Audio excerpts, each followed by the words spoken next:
നമസ്കാരം. ഇതുവരെയുള്ള വാർത്തകളുടെ സമഗ്ര ചിത്രവുമായി വാർത്തയിൽ നിന്ന് ആരംഭിക്കുന്നു. ആദ്യം പ്രധാന വാർത്തകൾ. നവകേരള സദസ്സിൽ ഇന്ന് സമാപനം. കഴക്കൂട്ടത്ത് സമ്മേളനം പുരോഗമിക്കുന്നു. സമാപന യോഗം വട്ടിയൂർക്കാവിൽ. കോവളത്ത് കരിങ്കൊടി കാണിച്ച യൂത്ത് കോൺഗ്രസ് പ്രവർത്തകർ അറസ്റ്റിൽ.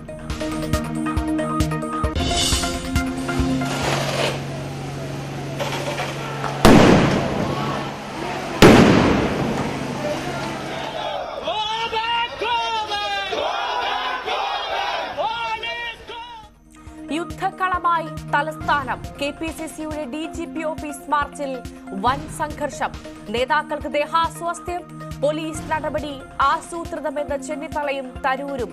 ലോക്സഭാ സ്പീക്കർക്ക് പരാതി നൽകി സുധാകരൻ. തിരുവനന്തപുരത്ത് ചാണ്ടിയുമ്മന്റെ ഒറ്റയാൾ സമരം.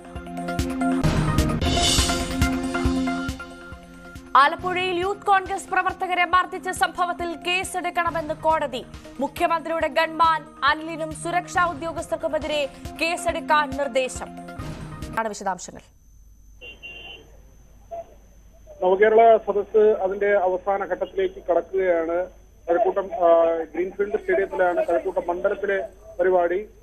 ഇത് കഴിഞ്ഞ് വട്ടിയൂർക്കാവിലാണ് സമാപന പരിപാടി. അതായത് ഏറ്റവും 140 മണ്ഡലങ്ങളിലെ, അതായത് എറണാകുളം ജില്ലയിൽ ഒഴികെയുള്ള യാത്ര നമ്മൾ നേരത്തെ ഉള്ളതാണ്. നിശ്ചയിച്ച പ്രകാരത്തിൽ ചെറിയ മാറ്റം വരുത്തി ഏറ്റവും ഒടുവിൽ ക്രിസ്മസിന് മുൻപ് തന്നെ യാത്ര അവസാനിപ്പിക്കേണ്ട തരത്തിൽ ക്രമീകരിച്ചതുകൊണ്ട് തന്നെ വട്ടിയൂർക്കാവിലെ സമാപന സമ്മേളനം അതോടുകൂടി മുൻ നിശ്ചയിച്ച പ്രകാരമുള്ള തരത്തിൽ ആ തീയതിയിൽ യാത്ര അവസാനിപ്പിക്കുകയാണ്. പക്ഷേ ഒരു ജില്ലയിലെ പരിപാടികൾ അത് പിന്നീട് നടത്താനാണ് തീരുമാനിച്ചിട്ടുള്ളത്. ഏതായിരുന്നാലും ഈ യാത്ര സംബന്ധിച്ച് ഉയർന്ന ഒരുപാട് ചോദ്യങ്ങൾ, അതിന് സർക്കാരിനുള്ള മറുപടി, അതിനെല്ലാം തന്നെ മുഖ്യമന്ത്രിയുടെ കൃത്യമായ വാർത്താ സമ്മേളനങ്ങൾ ഉണ്ടാവുകയും ലഭിച്ച പരാതികളിൽ എത്ര ശതമാനം പരിഹരിച്ചു, അതായത് 45 ദിവസമാണ് പരാതികൾ പരിഹരിക്കുന്നതിന് സർക്കാർ കാലാവധിയായി നിശ്ചയിച്ചത്.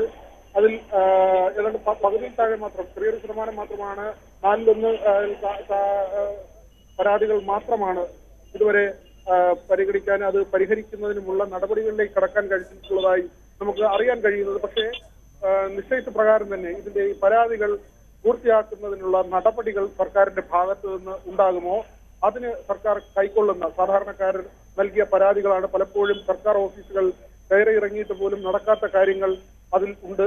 ആ കാര്യങ്ങളിലൊക്കെ സർക്കാർ എന്ത് നയപരമായ തീരുമാനമെടുക്കും, നിയമങ്ങളിൽ മാറ്റം വരുത്തുമോ, ചട്ടങ്ങളിൽ ഭേദഗതി ഉണ്ടാകുമോ തുടങ്ങിയ കാര്യങ്ങളെല്ലാം തന്നെ ഏവരും ആകാംക്ഷയോടെ കാത്തിരിക്കുന്ന കാര്യമാണ്. പക്ഷേ പരാതി പരിഹരിക്കുന്നതിന് വേണ്ടിയുള്ളതല്ല ഈ യാത്ര, അതിനുവേണ്ടി മാത്രമുള്ളതല്ല ഈ യാത്ര എന്ന കാര്യം മുഖ്യമന്ത്രി നേരത്തെ തന്നെ വ്യക്തമാക്കി. മാത്രവുമല്ല, ചാഴിക്കാടന്റെ പ്രസംഗം, ആ പ്രസംഗം തിരുത്തിക്കൊണ്ട് തന്നെ മുഖ്യമന്ത്രി നടത്തി അദ്ദേഹം എടുത്ത നിലപാടുണ്ട്. അത് ഈ പരാതി പരിഹരിക്കുന്നതിന് വേണ്ടി മാത്രമല്ല, കൃത്യമായ രാഷ്ട്രീയം പറഞ്ഞുകൊണ്ട് കേന്ദ്ര സർക്കാരിന്റെ നിലപാടുകളെ, അതോടൊപ്പം തന്നെ സംസ്ഥാനത്ത് പ്രതിപക്ഷം സ്വീകരിക്കുന്ന നിലപാടുകളെ ഇതെല്ലാം തുറന്നു കാട്ടിയുള്ള ഒരു യാത്ര തന്നെയായിരുന്നു നവകേരള സദസ്സ്.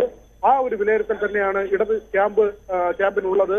ഇടത് ക്യാമ്പിലെ എല്ലാ നേതാക്കളും ആ ഒരു ആത്മവിശ്വാസം പ്രകടിപ്പിക്കുന്നുണ്ട്. പാർലമെന്റ് തെരഞ്ഞെടുപ്പിന് മുൻപ് തന്നെ ജനങ്ങളുമായി ഈ നിലയിൽ സംവദിക്കാൻ കഴിഞ്ഞത് രാഷ്ട്രീയമായി LDF-ന് മെച്ചമുണ്ടാക്കും എന്ന വിലയിരുത്തൽ തന്നെയാണ് ഇടത് ക്യാമ്പിനുള്ളത്. നമുക്കറിയാം, കഴിഞ്ഞ പാർലമെന്റ് തെരഞ്ഞെടുപ്പിൽ ഒരു സീറ്റായിരുന്നു. പിന്നീട് ഈ മുന്നണി മാറ്റത്തിലൊക്കെ വ്യത്യാസം വന്ന് ഒരു MPയെ LDF-ന് ലഭിക്കുന്ന സാഹചര്യമുണ്ടായി. 18 സീറ്റ് എന്ന നിലയിലാണ് UDF സംസ്ഥാനത്തുള്ളത്. ഈ ഒരു നിലയിൽ മാറ്റം വരുത്തുക, അത് തന്നെയാണ് പ്രധാനപ്പെട്ട കാര്യം. മാത്രവുമല്ല, ഈ യാത്ര കഴിയുന്നതോടുകൂടി മന്ത്രിസഭ അഴിച്ചുപണി ഉണ്ടാവുകയാണ്. 2 പുതിയ മന്ത്രിമാർ വരികയും 2 പേർ ഒഴിയുകയും ചെയ്യും. ഇതോടൊപ്പം തന്നെ വകുപ്പുകളിൽ മാറ്റമുണ്ടാകുമോ എന്ന കാര്യം ഏവരും ഉറ്റുനോക്കുന്ന കാര്യമാണ്.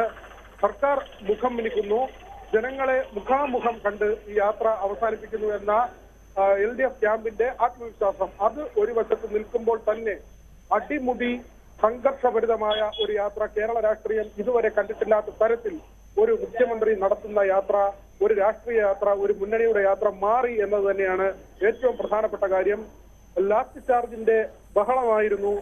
പാർട്ടി പ്രവർത്തകർ, വിവിധ പാർട്ടി പ്രവർത്തകർ ഏറ്റുമുട്ടുന്ന, തെരുവിൽ വലിയ വടികളും കമ്പുകളും കൊണ്ട് പരസ്പരം അടിക്കുന്ന, പരസ്പരം തല്ലുന്ന, തല്ലി ഒടിക്കുന്ന തരത്തിലുള്ള സംഘർഷഭരിതമായ സംഘട്ടനം രംഗങ്ങൾ നിറഞ്ഞ ഒരു യാത്രയായിരുന്നു.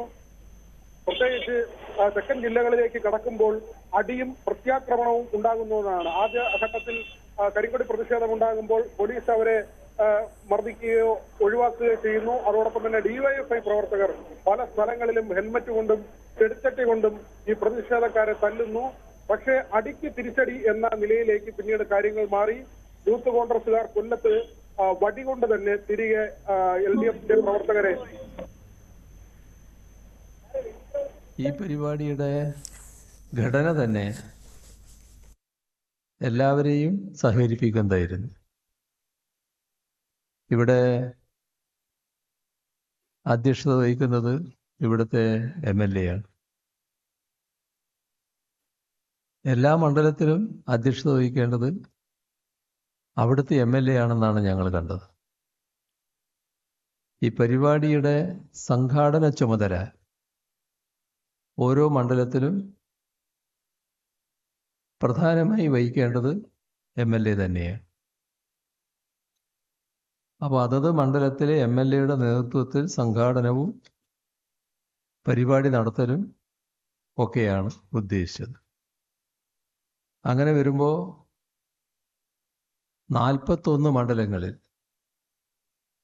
UDFന്റെ MLAമാരായിരിക്കും സംഘാടനവും അധ്യക്ഷതയും. ഇത് എല്ലാവരെയും സഹകരിപ്പിക്കുക എന്ന ഉദ്ദേശത്തിൻ്റെ ഭാഗമായി തന്നെയായിരുന്നു. പക്ഷേ എല്ലാവരും സഹകരിക്കാൻ തയ്യാറായില്ല. എന്തുകൊണ്ടാണ് സഹകരിക്കാൻ തയ്യാറാകാതിരുന്നത് എന്ന് ഇതേവരെ പറഞ്ഞിട്ടില്ല. നമ്മുടെ സംസ്ഥാനത്ത് ഞങ്ങൾ അവതരിപ്പിക്കുന്ന പ്രശ്നങ്ങളിൽ അതിനോട് ഏതിനോടെങ്കിലും വിയോജിപ്പുണ്ടോ? ഇവിടെ പ്രശ്നങ്ങളാകെ അവതരിപ്പിച്ചിട്ടുണ്ടാവും. ധനമന്ത്രി തന്നെ സംസാരിക്കുമ്പോൾ ധനസ്ഥിതി കേന്ദ്രം നൽകേണ്ട വിഹിതം കുറക്കുന്ന കാര്യങ്ങൾ പറഞ്ഞു. അതിലൊക്കെ ഏതിനോടെങ്കിലും വിയോജിപ്പുണ്ടോ? നമുക്ക് അർഹതപ്പെട്ടത് നമുക്ക് ലഭിക്കണം എന്ന അഭിപ്രായമില്ലേ? അങ്ങനെ ലഭിച്ചാലല്ലേ നമുക്ക് നമ്മുടെ കാര്യങ്ങൾ ശരിയായി നിർവഹിക്കാനാവുക. എന്താണ് ഇവിടെ യോജിപ്പിന് തടസ്സമായി നിന്നത്? ഇതേവരെ അത് വ്യക്തമാക്കിയിട്ടില്ല. ഇവിടെ അതുമായി ബന്ധപ്പെട്ട് ഒരുപാട് ചർച്ചകൾ നടന്നു. ഈ ബഹിഷ്കരിച്ച തീരുമാനം പ്രഖ്യാപിക്കുന്നത് നമ്മുടെ പ്രതിപക്ഷ നേതാവാണ്. ആ ഘട്ടത്തിൽ പറഞ്ഞില്ല. എന്നാൽ അദ്ദേഹത്തിൻ്റെ അനുയായികൾ, ചില പ്രധാനികൾ വിവിധ ജില്ലകളിൽ ഈ നവകേരള സദസ്സുമായി സഹകരിച്ചു. അതിലൊരു പ്രധാനി സംസ്ഥാനത്താകെ അറിയപ്പെടുന്ന കോൺഗ്രസിൻ്റെ നേതാവ് പാലക്കാട് AV ഗോപിനാഥ്, പഴയ MLA.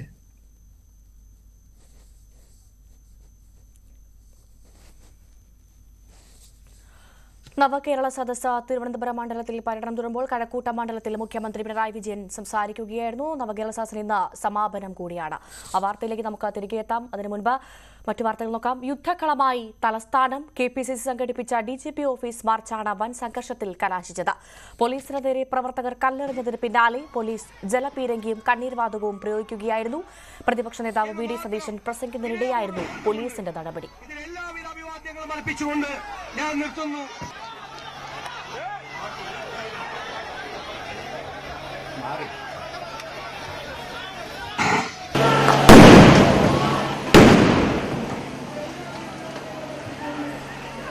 കണ്ണീർവാതക പ്രയോഗത്തെ തുടർന്ന് K സുധാകരൻ, രമേശ് ചെന്നിത്തല അടക്കമുള്ള നേതാക്കൾക്ക് ദേഹാസ്വാസ്ഥ്യം അനുഭവപ്പെട്ടു. VD സതീശൻ പ്രസംഗം അവസാനിപ്പിക്കേണ്ടി വന്നു.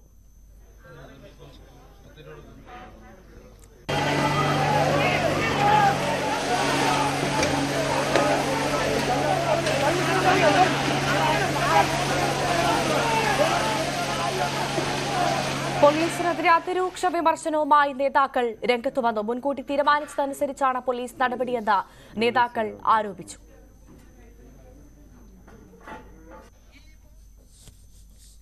ഒരു കാലത്തും സീനിയർ നേതാക്കന്മാർ സംസാരിക്കുന്ന സന്ദർഭത്തിൽ ഇങ്ങനെയൊരു പ്രയോഗം ഒരു ഗവൺമെന്റും ഒരു പോലീസും നടത്താറില്ല. ഞങ്ങളവിടെ പ്രകോപിച്ചിട്ടില്ല, ഞങ്ങളടുത്ത് കല്ലെറിഞ്ഞിട്ടില്ല, ഞങ്ങളുടെ പ്രക്ഷോഭം ചെയ്തിട്ടില്ല. സംസാരിച്ചു, എന്റെ പ്രസംഗം ഞാൻ അവസാനിപ്പിച്ചു. പ്രതിപക്ഷ നേതാവ് സംസാരിക്കാൻ നിന്നപ്പോഴാണ് ഈ സംഭവം നടക്കുന്നത്. എന്തിനു ചെയ്തു എന്നുള്ളത് മറുപടി അവർ പറയണം. സാധാരണഗതിയിൽ പ്രധാന നേതാക്കൾ മാറിയ ശേഷം പ്രവർത്തകർ സമരത്തിലേക്ക് കടക്കും, അല്ലെങ്കിൽ ആ സമയത്താണ് പോലീസിന്റെ ഭാഗത്ത് നിന്ന് ഇങ്ങനൊരു നടപടി ഉണ്ടാകും. പക്ഷെ ഇപ്പൊ MP-മാരും MLA-മാരും ഒക്കെ ഇരിക്കുകയാണ് ഇങ്ങനൊരു നടപടി. അപ്പൊ ഇങ്ങനെ ഒരു ഇത് ചെയ്തത് കേരളത്തിന്റെ ചരിത്രത്തിന് ഒരു പക്ഷേ ആദ്യത്തെ സംഭവമായിരിക്കും. ഏതാണ്ട് അതിന്റെ ബഹുമതിയും പിണറായി വിജയൻ ഇരിക്കട്ടെ. വളരെ അവിചാരിതമായിട്ടാണ് ഇത് സംഭവം. ആസൂത്രിതമായ നീക്കമാണ്. ഞങ്ങളവിടെ യോഗത്തിൽ പ്രസംഗിക്കുക എന്നുള്ള ഉദ്ദേശത്തോടുകൂടി സ്റ്റേജിലിരിക്കുന്ന സമയത്താണ് KPC പ്രസിഡന്റ് ഉദ്ഘാടനം ചെയ്തു, പ്രതിപക്ഷ നേതാവ് പ്രസംഗിക്കുന്നു. ആ സമയത്താണ് വലിയ തോതിലുള്ള ശബ്ദം കേൾക്കുന്നത്. ഞാൻ വേദിയിലിരിക്കുകയായിരുന്നു. ആ വേദിയിൽ നമ്മളുടെ KPCC അധ്യക്ഷൻ സംസാരിച്ച് കഴിഞ്ഞ ഉടനെ 9 മിനിറ്റ് അദ്ദേഹം സംസാരിച്ചു. അടുത്തത് പ്രതിപക്ഷ നേതാവ് എടുത്ത് തുടങ്ങിയിട്ടുണ്ടായിരുന്നുള്ളൂ, അദ്ദേഹത്തിന്റെ പ്രസംഗം ആരംഭിച്ചിട്ടുണ്ടായിരുന്നുള്ളൂ. എല്ലാവരും ഒരു ശബ്ദം ഉണ്ടാക്കാണ്ട് കേട്ടുകൊണ്ടിരിക്കുന്ന സമയത്തിൽ പെട്ടെന്ന് ഒരു ടിയർ ഗ്യാസ് ഷെൽ അങ്ങനെ പൊട്ടിത്തെറിക്കുന്നു. ഞങ്ങളുടെ തികച്ചും സമാധാനപരമായിട്ടുള്ള പ്രകടനമാണ് നടന്നത്. മാത്രമല്ല, ഞങ്ങൾ കർശനമായിട്ടുള്ള നിർദ്ദേശം കൊടുത്തിരുന്നു, ഇത് KPCCയുടെ പരിപാടിയാണ്, ശാന്തമായി നടത്തണം എന്ന് സൂചിപ്പിച്ചാണ്. പക്ഷേ ഞങ്ങൾ സുധാകരൻ ഉദ്ഘാടന പ്രസംഗം കഴിഞ്ഞ് മുഖ്യപ്രഭാഷണം VD സതീശൻ നടത്തുമ്പോഴാണ് പെട്ടെന്ന് ഷെല്ല് പൊട്ടിക്കുന്നതും പിന്നെ വെള്ളം ചീറ്റുന്നതും. കേരളം കണ്ടിട്ടുള്ളതിലെ ഏറ്റവും ക്രൂവലായിട്ടുള്ള ഒരു പോലീസ് ബ്രൂട്ടാലിറ്റിയാണ് ഇന്നിവിടെ സംഭവിച്ചത്. ഞാൻ ആ വേദിയിലുണ്ടായിരുന്നു. ഞാൻ ഈ കാര്യം വളരെ ആഴത്തിൽ പരിശോധിക്കുമ്പോൾ എനിക്ക് തോന്നിയൊരു കാര്യം, സാധാരണഗതിയിൽ എത്രയോ വട്ടം ഇതുപോലുള്ള സംഘർഷങ്ങൾ, ഇതുപോലുള്ള സമര പരിപാടികൾ, ഇതുപോലുള്ള പ്രതിഷേധ പരിപാടികളെ കേരള പോലീസ് നേരിട്ടിട്ടുണ്ട്. സാധാരണഗതിയിൽ ഉദ്ഘാടന പ്രസംഗം കഴിഞ്ഞ് പ്രധാനപ്പെട്ട നേതാക്കന്മാരുടെ പ്രസംഗം കഴിഞ്ഞാണ് ഈവൻ പോലീസ് ആക്ഷൻ ഉണ്ടാവുക. കോൺഗ്രസ് പ്രതിഷേധത്തിനെതിരായ പോലീസ് നടപടിയെ നിശിതമായി വിമർശിച്ച AICC general secretary KC Venugopal, ജനാധിപത്യത്തിൽ കേട്ടുകേൾവിയില്ലാത്ത കാര്യങ്ങളാണ് കേരളത്തിൽ നടക്കുന്നതെന്ന് KC വേണുഗോപാൽ പറഞ്ഞു. നേതാക്കൾക്ക് നേരെ ഗ്രനേഡ് എറിയാൻ പോലീസിന് എവിടെ നിന്നാണ് നിർദ്ദേശം ലഭിച്ചത്? ഡൽഹിയിൽ മോദി ചെയ്യുന്നത് അതുപോലെ ആവർത്തിക്കുകയാണ് കേരളത്തിൽ. കോൺഗ്രസ് പ്രവർത്തകരെ മർദ്ദിച്ച ഗൺമാനെതിരെ കോടതി നടപടി വന്നിരിക്കുകയാണ്. അതിനു മുൻപ് വരെ അയാളെ ന്യായീകരിച്ചുകൊണ്ടിരിക്കുകയായിരുന്നു മുഖ്യമന്ത്രിയെന്നും KC വേണുഗോപാൽ പ്രതികരിച്ചു. കേരളത്തെ കൃത്യമായിട്ടും ഒരു പോലീസ് രാജ്യമാക്കി മാറ്റാനുള്ള ഗൂഢമായ പദ്ധതി മുഖ്യമന്ത്രി, സാധാരണഗതിയിൽ മുഖ്യമന്ത്രിയുടെ യാത്ര തിരുവനന്തപുരത്തുണ്ടാകുമ്പോൾ പോലീസാണ് സംയമനം പാലിക്കുക, ഇത്തരം അക്രമങ്ങളൊന്നും ഉണ്ടാകാതിരിക്കുക. പക്ഷെ പോലീസ് അക്രമത്തിന് നേതൃത്വം കൊടുക്കുന്ന കാഴ്ചയാണ് കണ്ടത്. ആലപ്പുഴയിൽ മുഖ്യമന്ത്രിക്ക് നേരെ കരിങ്കൊടി കാണിച്ച യൂത്ത് കോൺഗ്രസ് പ്രവർത്തകരെ മർദ്ദിച്ച സംഭവത്തിൽ കേസെടുക്കണമെന്ന് കോടതി. മുഖ്യമന്ത്രിയുടെ ഗൺമാൻ അനിൽ, സുരക്ഷാ ഉദ്യോഗസ്ഥൻ സന്ദീപ്, കണ്ടാലറിയാവുന്ന 3 സുരക്ഷാ ഉദ്യോഗസ്ഥർ എന്നിവർക്കെതിരെയാണ് കേസെടുക്കാൻ നിർദ്ദേശം. ആലപ്പുഴ സൌത്ത് പോലീസിനോടാണ് കേസെടുക്കാൻ നിർദ്ദേശിച്ചത്. പൂജപ്പുരയിൽ വ്യത്യസ്ത പ്രതിഷേധവുമായി ചാണ്ടിയുമ്മൻ. കറുത്ത വസ്ത്രം ധരിച്ച് റോഡിലിരുന്നായിരുന്നു ചാണ്ടിയുമ്മന്റെ പ്രതിഷേധം.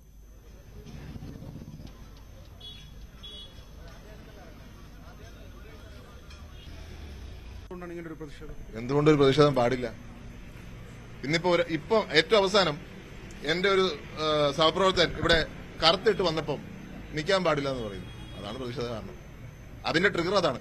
ഇത്രയും രാവിലെ പ്രതിപക്ഷ നേതാവും KPC പ്രസിഡന്റും പങ്കെടുക്കുന്ന പരിപാടിയിലേക്ക് ടിയർ ഗ്യാസ് ഷെല്ലടിക്കുക. നവകേരള സദസ്സിന് പൂജപ്പുരയിൽ വേദി നൽകിയതിൽ പ്രതിഷേധിച്ച് BJP നടത്തിയ മാർച്ചിൽ സംഘർഷം. പോലീസ് ഉയർത്തിയ ബാരിക്കേഡ് മറിച്ചിടാൻ പ്രവർത്തകർ ശ്രമിച്ചതോടെ പോലീസ് ജലപീരങ്കി പ്രയോഗിച്ചു. പ്രവർത്തകരെ പോലീസ് ബലം പ്രയോഗിച്ച് അറസ്റ്റ് ചെയ്തു നീക്കി.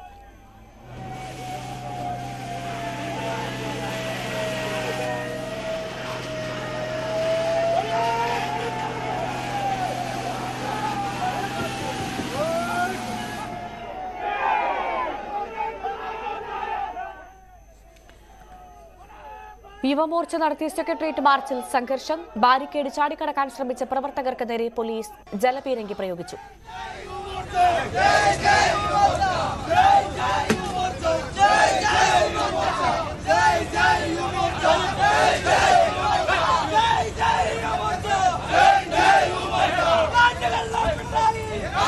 റോഡ് ഉപരോധിച്ച പ്രവർത്തകരെ പോലീസ് അറസ്റ്റ് ചെയ്തു നീക്കി.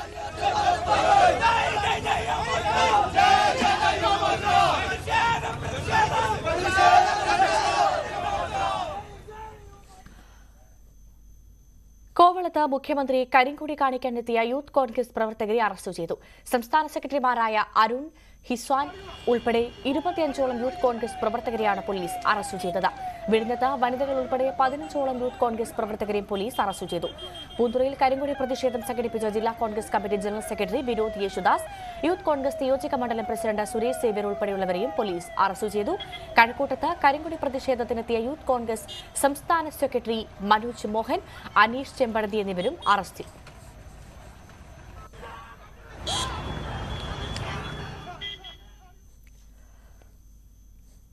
സംസ്ഥാനത്ത് നിയമവാഴ്ച ഇല്ലാതായെന്ന് ഗവർണർ. നിയമവാഴ്ച ഇല്ലാതായതിന് ഉത്തരവാദി മുഖ്യമന്ത്രിയെന്നും ഗവർണർ ആരോപിച്ചു. They are organizing it deliberately. There is a design behind it. That the only threat which I have is from CPM, is from SFI, is from the Chief Minister, who is organizing these violent attacks by the Guddas. തിരുവനന്തപുരത്ത് മഹിളാ മോർച്ച മാർച്ചിനിടെ മാധ്യമപ്രവർത്തകർ ഡിജിപിയുടെ വീട്ടിൽ അതിക്രമിച്ചു കയറിയെന്ന FIR. കണ്ടാലറിയാവുന്ന 4 മാധ്യമപ്രവർത്തകർക്കെതിരെയാണ് museum police കേസെടുത്തത്.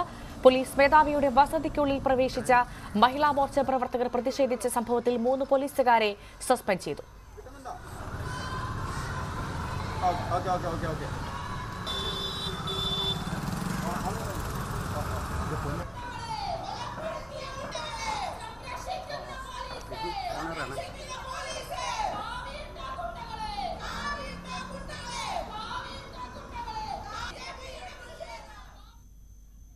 മറ്റു വാർത്തകൾ നോക്കാം ഇടവേളയ്ക്ക് ശേഷം.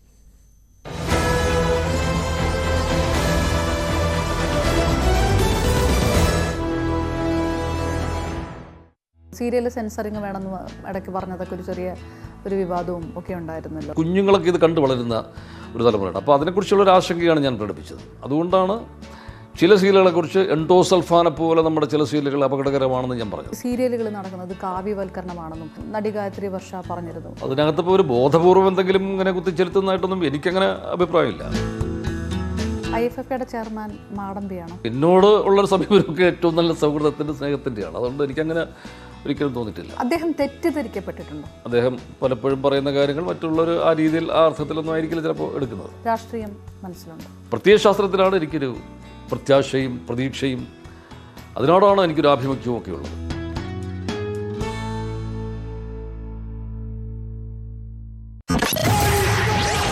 മുംബൈയിലെ തോൽവിക്ക് കൊച്ചിയിൽ പകരം വീട്ടുമോ ബ്ലാസ്റ്റേഴ്സ്? Kerala Blasters versus Mumbai City FC. നാളെ രാത്രി 7 മണി മുതൽ ന്യൂസ് 18 കേരളത്തിൽ.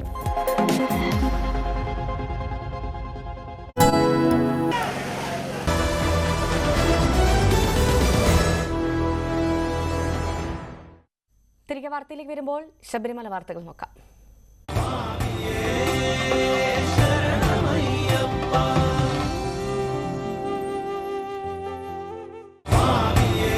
ശബരീശ ദർശനം നിങ്ങൾക്കായി സമർപ്പിക്കുന്നത് വ്രതശുദ്ധിയുടെയും നന്മയുടെയും നാളുകൾ പരിശുദ്ധമാക്കാം മിൽമയ്ക്കൊപ്പം.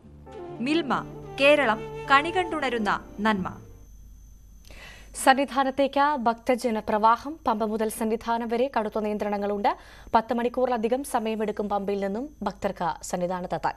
സേവ്യാനുബോധിന്റെ റിപ്പോർട്ട് കാണാം. ശബരിമല സന്നിധാനത്തേക്ക് ഭക്തജനങ്ങളുടെ പ്രവാഹമാണ്. ക്രിസ്മസ് അവധി ദിവസങ്ങൾ തുടങ്ങി, അതുപോലെ മണ്ഡലപൂജയുടെ സമയമായി തുടങ്ങി വലിയ തിരക്ക് തന്നെ സന്നിധാനത്ത് അനുഭവപ്പെടുന്നുണ്ട്. 6 മണിവരേക്കും ഏതാണ്ട് 70,000-ത്തിലധികം അയ്യപ്പന്മാർ 18ാം പടി കയറി എന്നാണ് പോലീസിന്റെ കണക്ക്. ഇത് വലിയ ഒരു സംഖ്യ തന്നെയാണ്. കാരണം ഇന്ന് 1 ലക്ഷത്തിലേറെ അയ്യപ്പന്മാർ സന്നിധാനത്തെത്തുമെന്ന കണക്കൂട്ടലാണ് അധികൃതരുള്ളത്. സ്വാഭാവികമായിട്ടും ഇന്നലത്തേക്കാൾ തിരക്ക് ഇന്ന് അനുഭവപ്പെടുന്നുണ്ട്. പമ്പ മുതൽ സന്നിധാനം വരെ വലിയ നിയന്ത്രണങ്ങൾ ഏർപ്പെടുത്തിയിട്ടുണ്ട്. പമ്പയിൽ നിന്ന് കൃത്യമായ ഇടവേളകളിൽ മാത്രമാണ് അയ്യപ്പന്മാരെ സന്നിധാനത്തേക്ക് കയറ്റിവിടുന്നത്. അരമണിക്കൂറിലധികം സമയം പമ്പയിൽ ഓരോ ഇടങ്ങളിലും അയ്യപ്പന്മാർക്ക് കാത്തു നിൽക്കേണ്ടതുണ്ട്. അപ്പാച്ചിമേട്ടിലേക്കും താഴെ അയ്യപ്പന്മാരുടെ വരി നീണ്ടിരിക്കുന്നുണ്ട്. അതുകൊണ്ട് തന്നെ 8-10 മണിക്കൂറുകൾ ഏറ്റവും ചുരുങ്ങിയത് പമ്പ മുതൽ സന്നിധാനം വരെ അയ്യപ്പന്മാർ എടുക്കുന്ന സാഹചര്യമാണ് നിലവിലുള്ളത്. വലിയ കാത്തിരിപ്പിന്റെ സാഹചര്യമാണ് ഈ ഒരു തിരക്കിൽ സന്നിധാനത്ത് ഉള്ളത്. അതുപോലെ തന്നെ മണ്ഡലപൂജയ്ക്ക് മുന്നോടിയായി ദേവസ്വം ബോർഡ് നടത്തുന്ന കർപ്പൂരാഴി ഘോഷയാത്രയും ഇന്ന് നടക്കും. വൈകുന്നേരം ദീപാരാധനയ്ക്ക് ശേഷമാണ് കർപ്പൂരാഴി തുടങ്ങുക. ഇതോടെ ദേവസ്വം ശബരിമല ഒന്നാകെ മണ്ഡലപൂജയുടെ ഒരുക്കത്തിലേക്ക്, അതിലേക്ക് ആഘോഷത്തിലേക്ക് കടക്കുകയാണ്. 26-നാണ് മണ്ഡലപൂജയുടെ ഭാഗമായിട്ടുള്ള തങ്കയങ്കി സന്നിധാനത്തെത്തുക. 26-ന് വൈകുന്നേരമാണ് തങ്കയങ്കി ആർത്തുള്ള ദീപാരാധന. 27-ന് ഉച്ചയ്ക്ക് 11 മണിക്കാണ് മണ്ഡലപൂജ. ഇന്നത്തെ സ്വർണ്ണം, വെള്ളി, പ്ലാറ്റിനം നിരക്കുകൾ. തരകൻസ് റോയൽ ജ്വല്ലറി ഇന്നത്തെ സ്വർണ്ണവില ബ്രോട്ട് യു ബൈ പൈതൃകത്തിന്റെ പൊന്നിന് പുതുമയുടെ മുദ്രണം. Tharakans royal jewellery, Kunnamkulam. സ്വർണം ഗ്രാമിന് 5775, പവന് 46,200, വെള്ളി ഗ്രാമിന് 81, കിലോയ്ക്ക് 51,000, പ്ലാറ്റിനം ഗ്രാമിന് 3503. തരകൻസ് റോയൽ ജ്വല്ലറി ഇന്നത്തെ സ്വർണ്ണവില ബ്രോട്ട് യു ബൈ പൈതൃകത്തിന്റെ പൊന്നിന് പുതുമയുടെ മുദ്രണം. Tharakans royal jewellery, Kunnamkulam. പൂർണ്ണമാകുന്നു വാർത്തയിൽ നിന്ന്. നമസ്കാരം.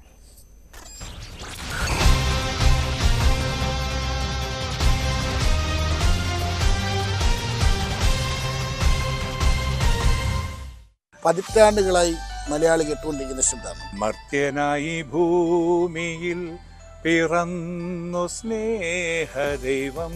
ദേശീയഗാനങ്ങൾ ഗായിക. അത് തീർച്ചയായിട്ടും പാടിക്കഴിഞ്ഞ് ഏകദേശം ഒരു 2 മാസമൊക്കെ ആയപ്പോഴാണ് അതിന്റെ ഒരു ബൂസ്റ്റപ്പ് ഉണ്ടായത്. അബപിതാവേ ദൈവമേ അവിടുത്തെ രാജ്യം വരേണമേ. ചില പാട്ടുകൾക്ക് ഒരു ദൈവീകത, ദൈവം തൊട്ട് വിടുന്ന ചില പാട്ടുകളുണ്ട്. രാജാക്കന്മാരുടെ രാജാവേ. നമുക്കറിയാം ആ പാട്ട് ചതഞ്ഞിരിക്കും. അപ്പൊ നമുക്കറിയാം. അപ്പൊ നമ്മൾ ഈ പറഞ്ഞല്ലോ, ദുഃഖിതരെ പീഡിതരെ നിങ്ങൾ കൂടെ വരൂ. ഇതിലും മനോഹരമായ ഒരു ക്രിസ്മസ് സമ്മാനം നൽകാൻ നിങ്ങൾ കൂടെ വരൂ. ഈ പരിപാടി കുഞ്ഞുങ്ങളെ ജയിലിലിട്ടവരെ